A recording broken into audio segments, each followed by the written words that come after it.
Welcome to our channel. Today, we bring you the chilling story of the 4-minute death, the hospital mystery you won't forget. Stay with us as Dr. Marlowe uncovers the unimaginable. There are moments in a doctor's career that never leave them. For me, it wasn't the first time I lost a patient, or even the first time one came back. It was the night I realized that some people don't truly die, they just step somewhere we can't follow. It happened in the winter of 1997, during a storm that buried the city in ice. The hospital generator kept failing, and every sound, every flicker of light, felt amplified by the tension that hung in the air. I was working the late shift in the ICU, trying to keep a fragile patient alive. His name was Daniel Harker, a 42-year-old who had suffered a massive cardiac arrest at home. By the time he reached us, his pulse was faint, barely there. We fought for 40 minutes. Defibrillators, adrenaline, chest compressions, the standard dance with death. And then, finally, the monitor went flat.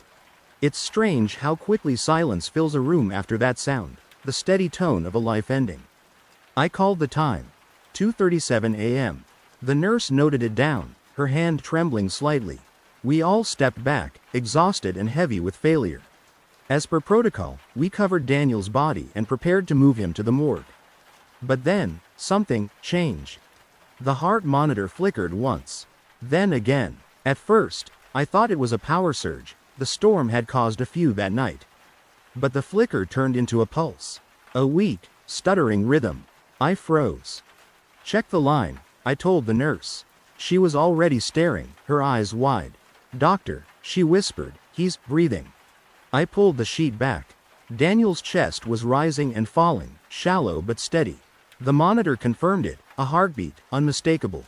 He had been clinically dead for 4 minutes.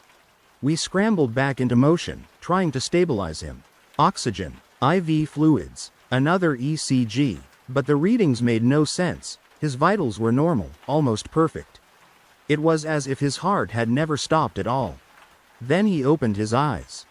They weren't like before. I'd seen many people come back from cardiac arrest, confused, frightened, gasping for air. Daniel was none of those things.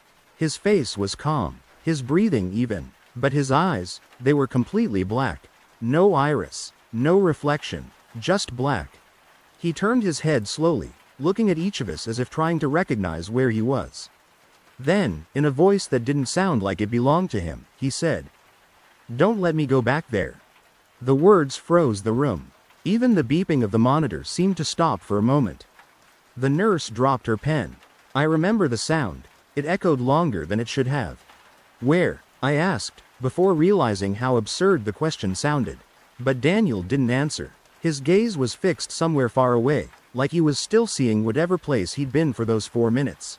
I noted every vital sign, every change, every impossible detail. His temperature was colder than a corpse's. His pupils didn't react to light. Yet he was awake, conscious, speaking. Over the next few minutes, he became agitated. "Don't let them take me," he said. His tone was pleading now, desperate. "They said it wasn't my turn." Before I could ask who they were, Daniel began to convulse. His heartbeat spiked. 170, 190, 210. Then, as suddenly as it began, it flatlined again. Time of death, 2:47 a.m. Only 10 minutes after he'd first died. But this time, when we checked the monitor again, there was something new. The heart monitor wasn't blank. It was showing a faint, rhythmic signal. Not human. Too slow. Too deliberate. I recorded everything that night. Every word, every anomaly. But even now, when I close my eyes, I still hear his voice.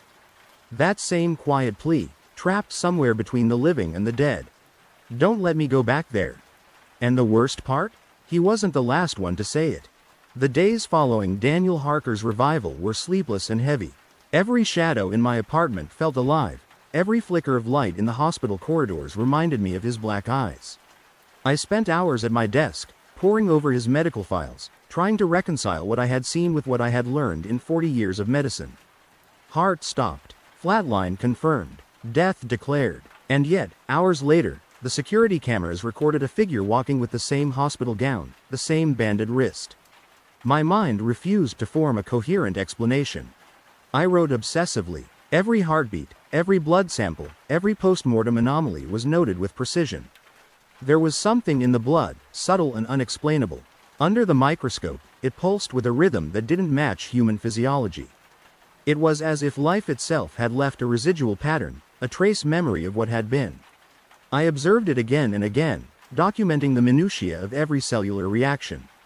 And each time, the pattern repeated, stubborn and precise, as if some unseen force was ensuring its persistence. I returned to the hospital at midnight on the 5th night. The corridors were empty, the quiet oppressive.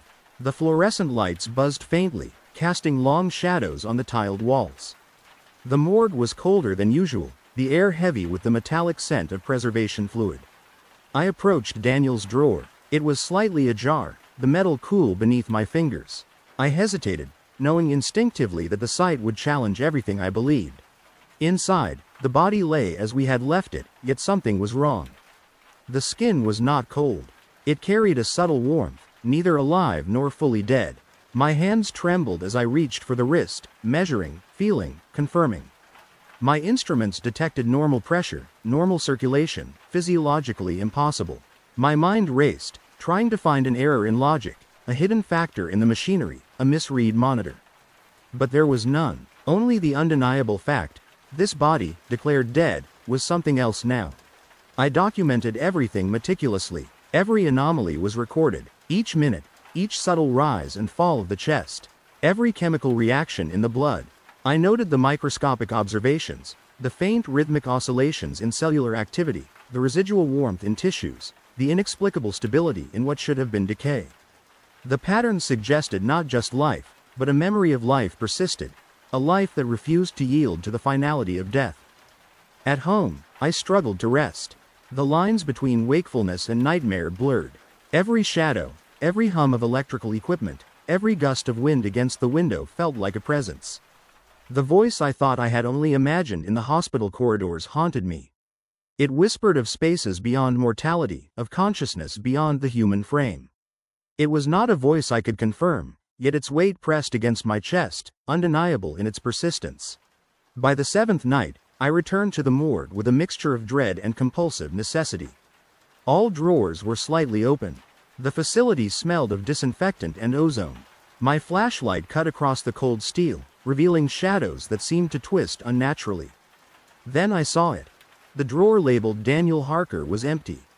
No trace of the body remained, except for a small wristband bearing a name that sent a jolt through me, my own. The realization was instant, visceral. The experiment, whatever force had returned him, was no longer confined to Daniel. It had breached boundaries, reaching into my world, marking me, implicating me. I left the morgue with every sense on edge, walking through corridors that seemed unfamiliar, warped by the memory of what had been and what was now. The walls, the lights, even the sound of my footsteps seemed altered. There was an intelligence in the silence, observing, weighing, responding to every action. I understood then that this was no longer a medical anomaly. It was something else, something beyond procedure or textbook. Something that challenged the natural order and made the simple act of breathing feel like trespassing in a forbidden domain. As I returned home, I realized sleep would not come. The quiet of the night was no longer refuge but surveillance. I sat at my desk, notes sprawled across every surface, heart pounding. Every logical explanation failed. The physiological facts were incompatible with what I had witnessed. Death had become negotiable, fluid, untrustworthy. And in that realization, I found both terror and awe. Whatever had returned Daniel was no longer constrained by mortal rules, and perhaps it was only a matter of time before it touched me again. The hours passed in a blur. The hum of electricity, the subtle flicker of streetlights outside, the persistent, imperceptible rhythm of my own pulse, all seemed exaggerated, pregnant with meaning. Every observation, every calculation, every note was an attempt to anchor myself to reality. But reality itself had shifted.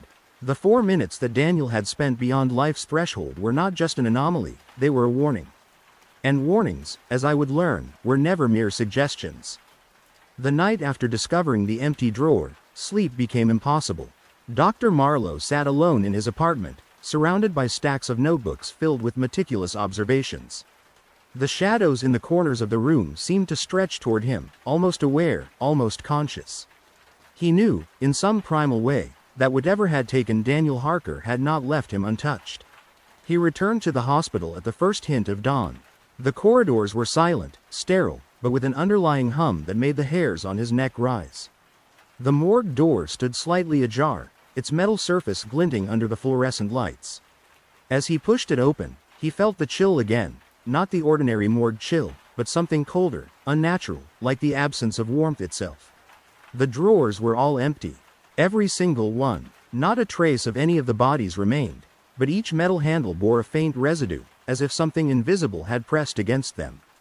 His pulse quickened, though he tried to suppress it, rationalize it, find a scientific explanation. But none came. Only the undeniable sense that he had stepped into a realm where life and death were fluid, where the rules he had spent decades relying upon no longer applied. He documented everything once more, knowing he might be the only person in existence to witness this. Each observation was a fragment of truth, a shard of an impossible puzzle. The blood, the tissues, the residual warmth, all spoke of a persistence that defied reason. And in the midst of his notes, he found another anomaly, a series of symbols etched into the metal of Daniel's drawer. Tiny, precise, almost imperceptible. They formed no known language, but they carried an almost magnetic pull, drawing his eyes and mind to them again and again. Dr. Marlowe returned home as daylight began to pierce the city skyline. The sun's rays offered no comfort. Even in its brightness, the shadows lingered, stretching unnaturally, as though the night had imprinted itself onto the world. He could feel it in his bones, the presence, the weight of something not meant to be understood. The realization settled in. Daniel Harker's 4-minute death was only the beginning. Whatever had been unleashed, whatever had crossed the boundary, was far from finished. He spent hours re-examining the morgue security footage. Each playback revealed new details, subtle distortions, flashes of black shapes moving too fast to be human, the faint glimmer of eyes where none should exist. His mind strained to process the impossible. Each frame was a lesson in humility, a reminder that knowledge, no matter how vast, could never account for the mysteries that lingered at the edge of reality. The night deepened. Dr. Marlowe sat at his desk, pen in hand, staring at the empty pages. He realized that science was no longer enough. Observation and deduction could guide him, but they could not protect him. The world was larger, stranger, and darker than he had ever imagined. And yet, he could not turn away. He had to continue, compelled by a combination of fear, curiosity, and the unshakable knowledge that Daniel Harker's story, and the story of what followed, was far from over. Even as he prepared to leave the apartment, the air shifted. A subtle vibration, almost imperceptible, brushed against his skin. He paused, eyes scanning the room. Nothing moved, nothing obvious. But the sensation persisted, a low hum of awareness, as if the room itself were alive, as if it remembered Daniel, remembered him, remembered the boundary that had been crossed. And Dr. Marlowe understood. The rules of life and death were no longer static. They had been rewritten, and he was now a part of a narrative he could neither predict nor control. The night stretched on, unrelenting. Every sound, every movement, every faint shadow carried the weight of possibility. Dr. Marlowe documented everything, knowing that the record itself might be the only safeguard against forgetting, against the encroaching void of understanding. Whatever had awakened in Daniel Harker was patient, silent, and precise. And it was still watching. The following nights merged into one another, an endless cycle of observation, sleepless hours, and a gnawing sense of unease. Dr. Marlowe could no longer distinguish between the hospital and his apartment. Both were stages for the same incomprehensible reality. Each detail, each anomaly, every faint movement of shadows carried the weight of unanswerable questions. He returned to the morgue once more, drawn by a compulsion he could not deny. The air was colder than he remembered, and the silence deeper, almost oppressive. The drawers were open, empty, as if life had been meticulously extracted. Yet, there were signs of disturbance. Tiny scuff marks along the floor, faint fingerprints in places no hand should have reached. The anomalies defied physics, defied biology, and defied reason itself. Dr. Marlowe felt a prickle of fear that was not rooted in imagination but in observation. He examined the security tapes again. The faint distortions, the blurs, and flashes of unnatural shapes revealed something even more disturbing. Daniel's movements, though previously confined to a human rhythm, were now impossible. He appeared to defy space and time, as though gliding through dimensions unseen. The human mind struggles to understand when the rules of nature are bent. Dr. Marlowe's intellect, honed over decades, strained against the impossible. And yet, he could not look away. At home, every object seemed different, imbued with a quiet tension. The shadows twisted slightly when he passed, responding in ways a mere trick of the eye could not explain.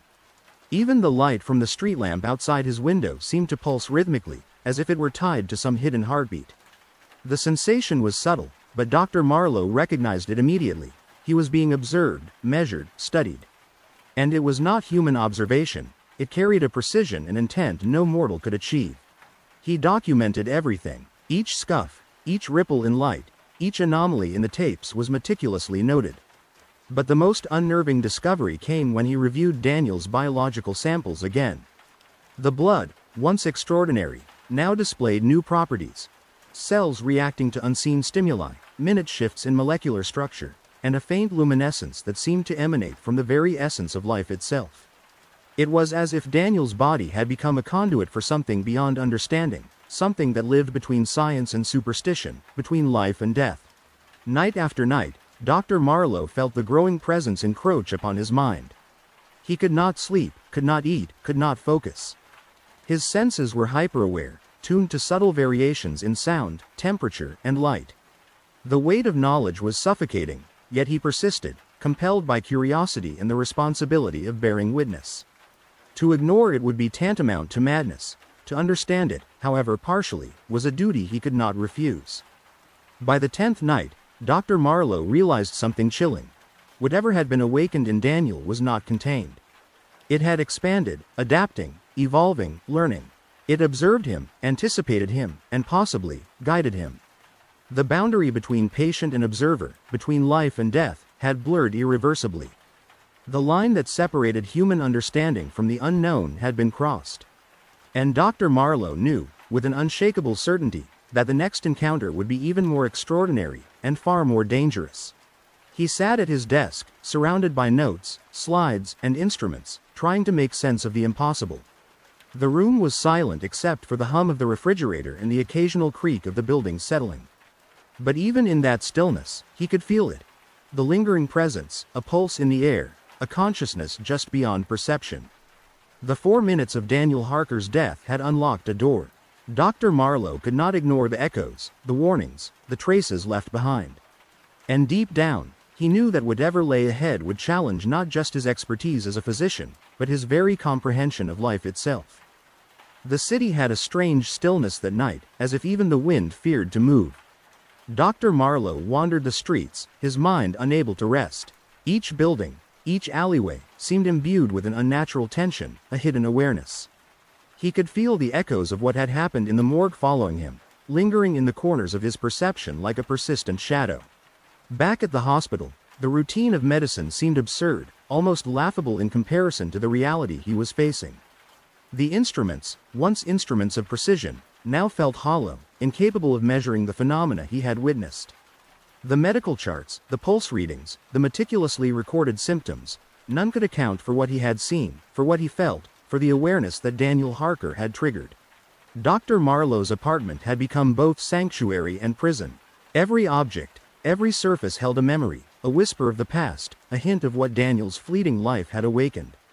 Even the walls seemed to breathe subtly, the shadows curling in response to his presence.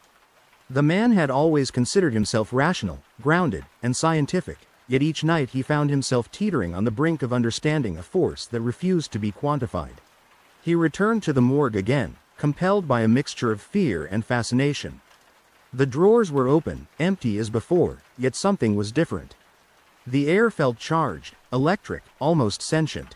Dr. Marlowe ran his fingers along the metal handles and felt the residual warmth, a phantom touch of what had been removed.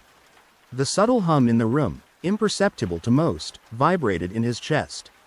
Every step he took, every movement he made, was mirrored by a shadow he could not quite see, a presence that was patient, intelligent, waiting. Reviewing the tapes once again, he noticed patterns that had eluded him before. Daniel's form, or what remained of it, moved in loops and curves that could not belong to any human motion. The shadows seemed to obey some hidden geometry, twisting and folding in impossible angles. Dr. Marlowe's mind struggled to reconcile the evidence with his own understanding of physics and biology. Yet the proof was undeniable. He was witnessing something that existed at the boundary of reality itself. Back at his apartment, sleep came only in fragments. Dreams were intrusive and vivid, blending memories of the hospital with impossible visions. Daniel standing in empty corridors, shadows folding over themselves, whispers he could almost hear but never fully comprehend. Each dream left him more exhausted, yet more compelled. He began to see patterns in the chaos, hints of an underlying design, a purpose that remained just out of reach. As dawn approached, he made notes with trembling hands, documenting every anomaly, every sensation, every fragment of evidence. The city outside awoke, oblivious to the horrors hidden in the quiet corners of its institutions. Dr. Marlowe understood that he could no longer be a passive observer. The phenomena demanded engagement, investigation, and perhaps confrontation.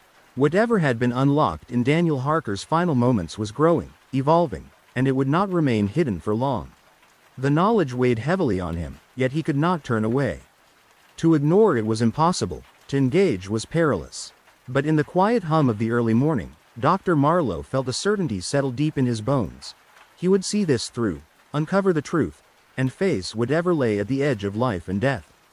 The boundaries had shifted, the unknown had been awakened, and he was the witness, the chronicler, and perhaps the next target. Türkiye Türkçe Sea. The night air in the city had grown thick with an almost imperceptible tension. Dr. Marlowe moved through the dimly lit streets, his mind racing with fragmented recollections of Daniel Harker's final moments. Each detail seemed more impossible than the last. The shadows, too long and too silent, whispered secrets he could not comprehend. And yet, he pressed forward, driven by a mixture of fear and relentless curiosity. Back at the hospital, the familiar corridors no longer offered comfort. The walls seemed to bend subtly, almost imperceptibly, as if the building itself were aware of his presence. The morgue, with its open, empty drawers, had become a stage for something far beyond the mundane. Each handle, each drawer, each tiny imperfection in the metal spoke of an intelligence that was precise, patient, and observant. Dr. Marlowe ran his hands along the cold metal, feeling again the lingering warmth of something unseen, a proof that Daniel Harker's passage had left traces impossible to erase. He meticulously examined every security tape yet again. There were patterns, subtle but undeniable. Shadows moving counterintuitively. Moments where light bent around the space unnaturally. Shapes appearing and vanishing faster than human perception could process. Daniel's presence seemed to echo, leaving traces that had a life of their own. Every frame forced Dr. Marlowe to confront the boundaries of what he had considered possible. Returning to his apartment, he found the shadows there had deepened, stretching in ways that defied explanation. The faint hum, now almost tangible, resonated in the air like the pulse of a hidden entity. He realized that this force was learning, adapting, responding to his presence. It was no longer passive. The room itself seemed to breathe, a rhythm synced with some unknown heartbeat, pressing in upon him, testing the limits of his perception and endurance. Dr. Marlowe's thoughts returned repeatedly to the symbols etched in Daniel's drawer. They were precise, deliberate, and untranslatable. He began sketching them obsessively, trying to understand if they were language, a code, or something entirely alien. Each attempt to decode them only deepened the sense of disorientation. His scientific reasoning strained against the absurdity of what he was witnessing. But within the chaos, he perceived a hidden logic, a pattern that hinted at design, intent, and intelligence beyond human understanding. The more he delved into the biological anomalies, the more the impossible revealed itself. Daniel's blood now responded to stimuli invisible to the naked eye. Cells reacted, pulsed, and shimmered with a faint luminescence. It was as if life itself had become a conduit, a bridge to something that existed outside the realm of comprehension. Each discovery compounded his unease, but it also drove him further. He could not stop. He had become a participant in a narrative far larger than himself, a witness to forces that humanity had no tools to quantify or control. By the seventh night, sleep had become a distant memory. His apartment felt alive with presence. Even the most mundane objects seemed to pulse with hidden significance. Dr. Marlowe recognized that he was no longer merely observing. He was entangled. Every action, every thought, every step was being mirrored, studied, and anticipated. The line between observer and participant had blurred entirely. Daniel Harker's final moments had unleashed a force that was patient, precise, and increasingly aware of him. The 4 minutes of death had become an enduring echo, a force that refused to be ignored. He documented every anomaly meticulously, knowing that his records might be the only bridge to understanding, the only safeguard against the unrelenting encroachment of the unknown. And as the night stretched into the early hours, Dr. Marlowe understood the gravity of his situation. He was on the threshold of a revelation, one that would challenge everything he thought he knew about life, death, and the fragile boundary between the two. The tension had become almost unbearable. Dr. Marlowe felt as if the very air around him was charged with expectation, the city itself holding its breath. He wandered the hospital halls at night, moving past empty wards and silent machinery, searching for answers that seemed always just beyond reach. Every sound, every flicker of light, every shadow held significance. The ordinary had dissolved, only the extraordinary remained. He returned once more to the morgue, compelled by an invisible thread of obsession. The drawers were as empty as ever, yet the lingering warmth and subtle vibrations in the air told him that what had happened could never truly be undone. He ran his hands across the surfaces, noting the almost imperceptible disturbances, small scuffs, tiny imperfections in the metal, the faint trace of something that had passed through. Dr. Marlowe understood that these remnants were not merely physical, they were echoes of a reality that had shifted, a world slightly askew from the one he had known. As he studied the security tapes again, patterns emerged that defied logic. Daniel's movements no longer conformed to the limitations of human physiology.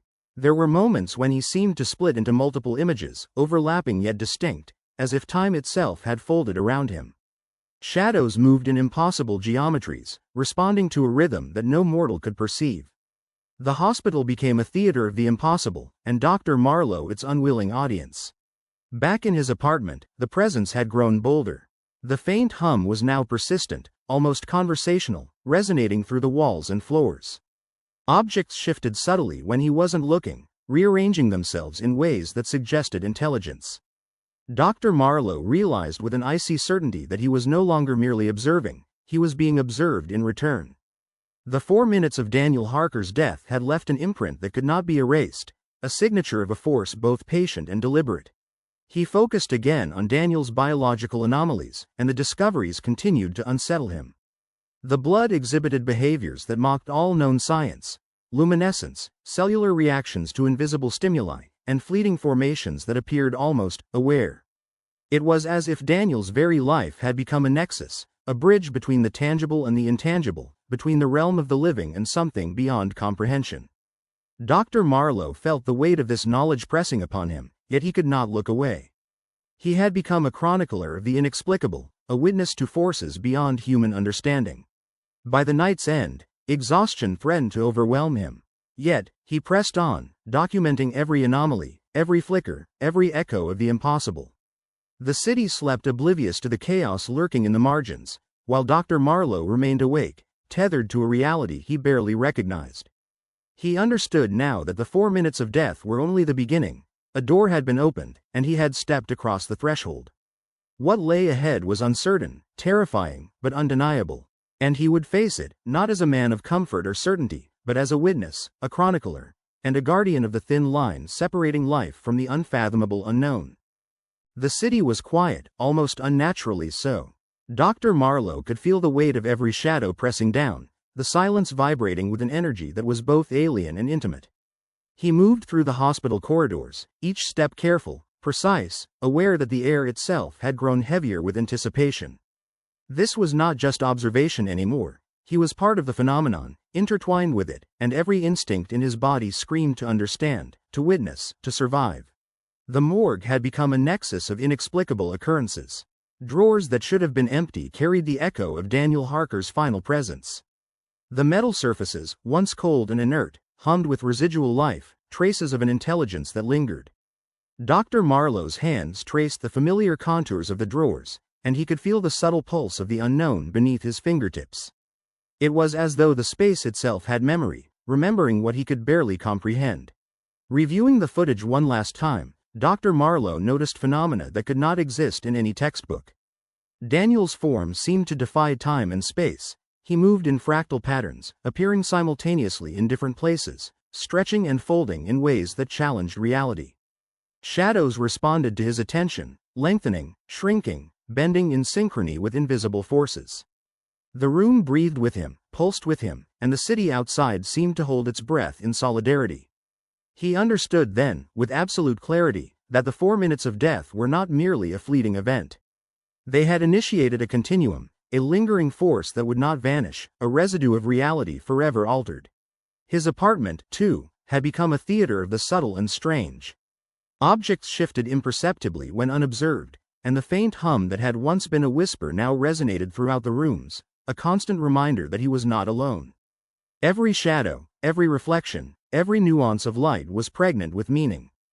Dr. Marlowe could no longer differentiate between observer and participant. He had crossed the threshold. The phenomena had made him a part of itself.